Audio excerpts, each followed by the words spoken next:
యాదవ్ గారికి అన్యాయం జరిగింది.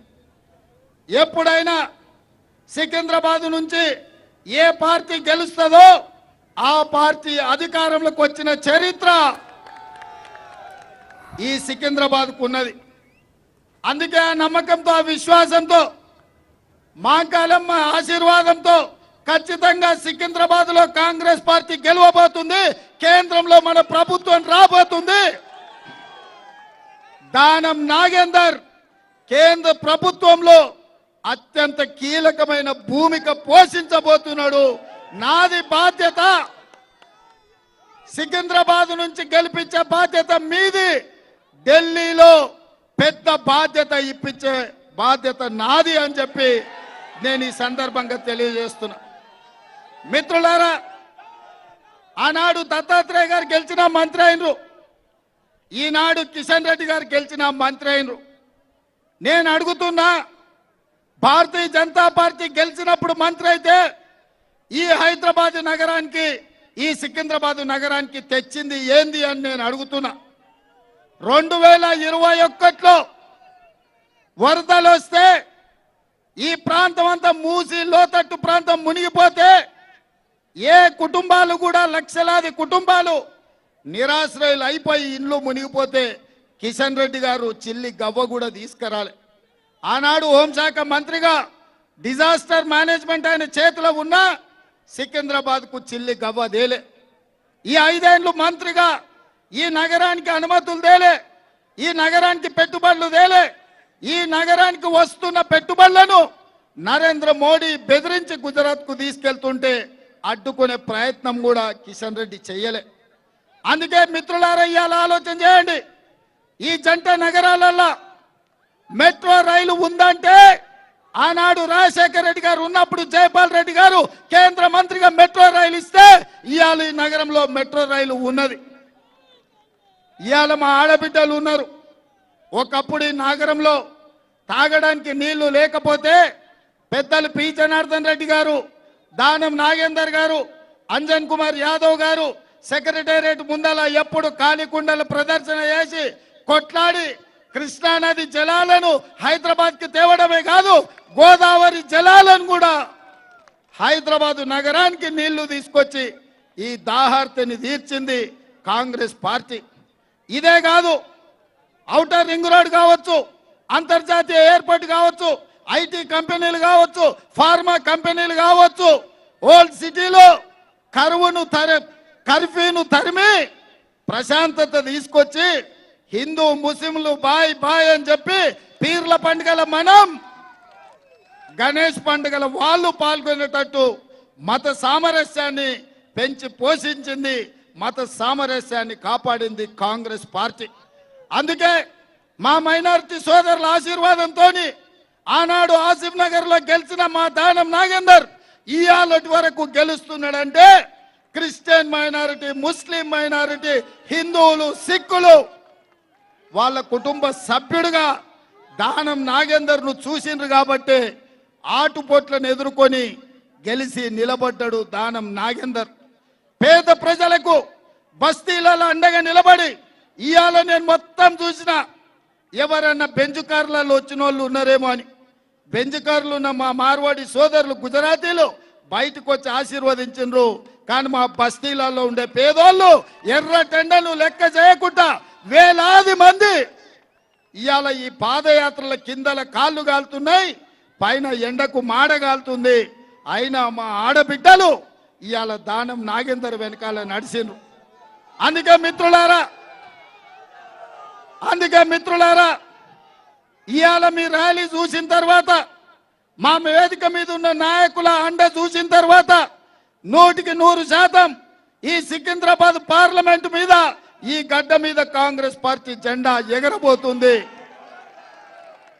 దేశంలో కాంగ్రెస్ అధికారంలోకి రాబోతుంది. ఇక పద్మరావణ ఈయనే ఉంటాడు, పక్కనే ఉంటాడు.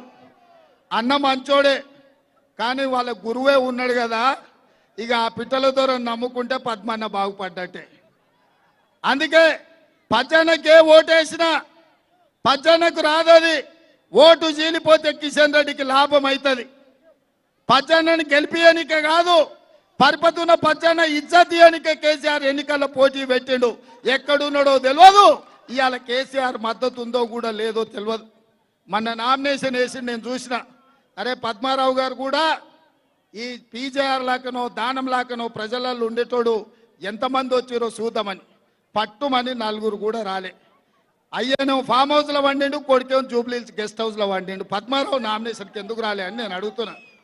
దీన్ని బట్టే ఈ సీటును బీజేపీకి తాకట్టు పెట్టింది బీఆర్ఎస్.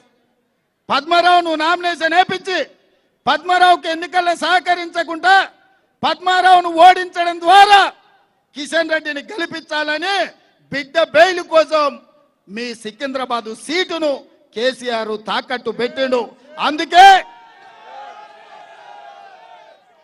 అందుకే మా బస్తీలలో ఉండే సోదరులకు, మా ఆడబిడ్డలకు ఒక మాట చెప్పదలుచుకున్నా.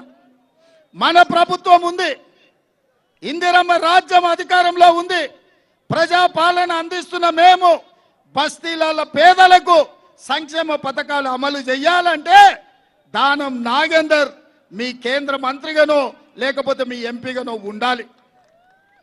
ఇవాళ మీ బస్తీలలో మీ కష్టాలు అడగాలన్నా, మీ కష్టాలు తీరవాలన్నా, మీకు మీ ఇంటికి 200 యూనిట్లు ఉచిత కరెంటు ఇవ్వాలన్నా, 500 రూపాయలకే మీకు సిలిండర్ ఇవ్వాలన్నా, ఇందిరమ్మ ఇండ్లు లేని పేదలకు రావాలన్నా, ఆర్టీసీ బస్సుల్లో మా ఆడబిడ్డలు ఉచితంగా హైదరాబాదే కాదు తెలంగాణ రాష్ట్రం నలుమూలల అమ్మగారింటికి పోయినా అత్తగారింటికి పోయినా గుట్టకు పోయి దైవ దర్శనం చేసుకోవాలన్నా, ఆర్టీసీలో ఉచిత ప్రయాణం మా ఆడబిడ్డలకు ఉండాలంటే ఇవాళ కాంగ్రెస్ పార్టీ గెలవాలి. ఇవాళ ప్రభుత్వం మనది, సంక్షేమం మనది, పేదలు ఆదుకునేది మనం. పేదల రాజ్యంలో ఇందిరమ్మ ప్రభుత్వంలో మీకు న్యాయం చేసే బాధ్యత మాది. ఈ నగరంలో నేను సూటిగా సవాలు విసురుతున్నా. మొన్నటి వరకు మున్సిపల్ మంత్రిగా ఉన్న కేటీఆర్ అయినా, కేంద్ర మంత్రిగా ఉన్న కిషన్ రెడ్డినైనా చర్చ పెడతాం, చౌరస్తలు కూసుందాం. ఈ నగరానికి కృష్ణానది జలాలు తెచ్చింది ఎవరు? ఈ నగరానికి గోదావరి జలాలు తెచ్చింది ఎవరు? ఈ జంట నగరాల దాహార్తి తీర్చింది ఎవరు? ఇదే కాదు, మెట్రో రైలు ఎవరు తెచ్చిండ్రు? అంతర్జాతీయ ఎయిర్పోర్ట్ ఎవరు తెచ్చిండ్రు? ఔటర్ రింగ్ రోడ్ ఎవరు తెచ్చిండ్రు? ఐటీ కంపెనీలు ఎవరు తెచ్చిండ్రు? ఫార్మా కంపెనీలు ఎవరు తెచ్చిండ్రు? వివిధ రాష్ట్రాల నుంచి లక్షలాది మంది ఇక్కడ ఉద్యోగ ఉపాధి అవకాశాలు వస్తే మత సామరస్యాన్ని కాపాడింది ఎవరో చర్చ చేయడానికి సిద్ధమున్నామా? ఇవాళ కంటోన్మెంట్ ప్రాంతంలో స్కైవేస్ కోసం ఆర్మీ జగా ఇవ్వకపోతే నేను ముఖ్యమంత్రి అయిన వెంబడే ఢిల్లీకి పోయి ఇవాళ రాజీవ్ రహదారికి సంబంధించి 2 స్కైవేల కోసం 194 ఎకరాలు కేంద్ర ప్రభుత్వాన్ని ఒప్పించి ఇవాళ నేను తీసుకొచ్చిన. అందుకే మిత్రులారా, ఈ నగరం అభివృద్ధి చెందాలి, ఈ నగరం విశ్వనగరం కావాలి, ఈ నగరం ప్రతి వాడికి నీడనివ్వాలి, ప్రతి పేదవాడికి అండగా నిలబడాలి అంటే కాంగ్రెస్ పార్టీ గెలవాలి. చివరగా నేను ఒక మాట చెప్పదలుచుకున్నా. రావురా నాయన, వచ్చే నెల 13 వరకు ఈ ఉత్సాహం ఉండాలి. జర్ర ఓపిక పట్టు, ఎండ సొడ కొడుతుంది జర్ర. ఇవాళ నా మాట ఒక్కటే, ఈ సికింద్రాబాద్ పార్లమెంటు నియోజకవర్గంలో టిఆర్ఎస్ కు ఓటేస్తే మూసి మురిక్కాలువలు వేసినట్టే. ఇవాళ బీజేపీని ఓడగొట్టాలి అనంటే దానం నాగేందర్ కు ఓటెయ్యాలి. హైదరాబాదు నగరం అభివృద్ధి చెందాలి అనంటే దానం గెలవాలి. బస్తీల పేదోళ్లకు సంక్షేమ పథకం చేరాలి అంటే దానం నాగేందర్ గెలవాలి. రాష్ట్ర ముఖ్యమంత్రిగా ఈ నగరానికి అన్ని చేయడానికి నేను సిద్ధంగా ఉన్నా. ఒక పక్కన మా యువ మిత్రుడు అనిల్ కుమార్ యాదవ్ను ఢిల్లీలో రాహుల్ గాంధీతో మాట్లాడి సోనియమ్మను ఒప్పించి మెప్పించి రాజ్యసభ సభ్యుని చేసిన ఇవాళ ఈ నగరం నుంచి ప్రాతినిధ్యం ఉండాలని. ఇప్పుడు లోక్సభ సభ్యుడిగా దానం నాగేందర్ను గెలిపిస్తే అనిల్ కుమార్ యాదవ్, దానం నాగేందర్